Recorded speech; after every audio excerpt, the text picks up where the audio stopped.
Popular exterior home styles that you find around the United States. Maybe you've wondered what kind of house you live in, or you've driven past a home and wondered what kind of style that was. So I'm going to describe these. The first exterior style that we'll start with is the A-frame. This exterior features a steeply angled roof line that begins near the foundation line of a home. It then connects at the top and the shape of the letter A. The A-frame grew in popularity within the United States. Between the 1950s and the 1970s, post-World War II, Americans had extra disposable income, and this exterior became a really popular vacation home look that was sought after. The next style is Art Deco. Art Deco was first introduced around 1925 at the Paris exhibition. It then became really popular in Western Europe and the US in the 1930s.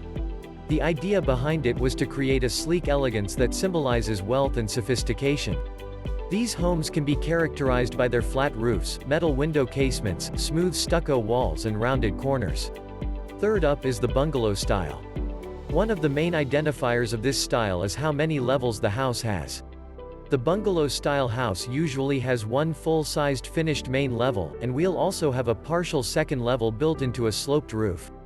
It's likely that you'll find a wide front porch on these homes as well. Next up is the cabin style. The cabin style, most people are familiar with. A lot of people use these for getaways and retreats.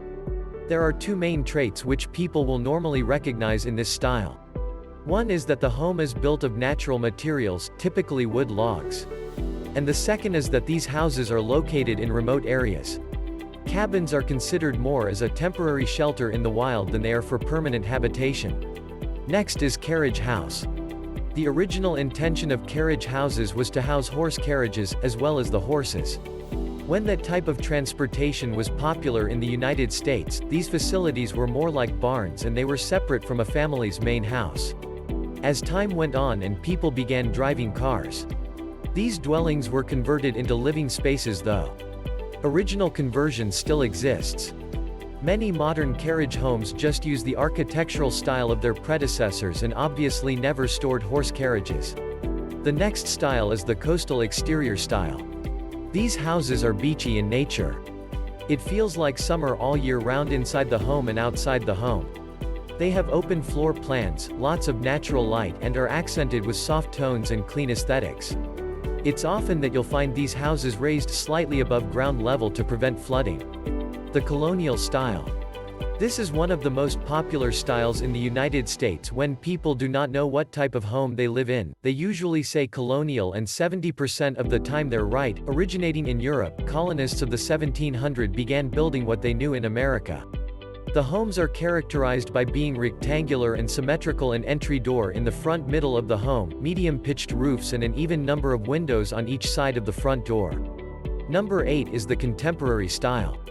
A lot of people get this style mixed up with modern architecture, and they're not completely the same. Modern homes popularized from the 1920s to the 1950s, but contemporary refers to the homes we see being built today that push the envelope of evolution. Contemporary takes cues from the modern era, like simple lines and minimalism, but it also heavily incorporates traits from our present time, often mixing and matching current styles, and sometimes being referred to as ultra-modern. Next up, cottages. Cottages were originally named after those who built and lived in these houses. Peasant farmers during the Middle Ages in England were known as cotters, and their rural modest homes became known as cottages. How we use the term now is more to describe a category of house rather than one specific architectural style. These homes are often quaint and charming. They're smaller, but they have a lot of character. You may find bungalows, Cape Cods, or smaller beach homes and country homes, which fit the cottage category. The last style for the part, Craftsman style. The Craftsman style emerged in the late 1800s and early 1900s. This is where people began to lose interest in the eclectic style of Victorian homes and wanted to move towards something more simple. The exterior of these homes have low-pitched roofs, overhanging eaves, columns, patterned window panes, and covered front porches. You typically find these homes in colors, which complement nature: greens, browns, beiges, taupes. Materials range from brick and stone to stucco and woodside. There are still a lot of house styles that are not mentioned here, so hopefully I covered your house here. For more information, visit our website at palmspringsarea.real estate.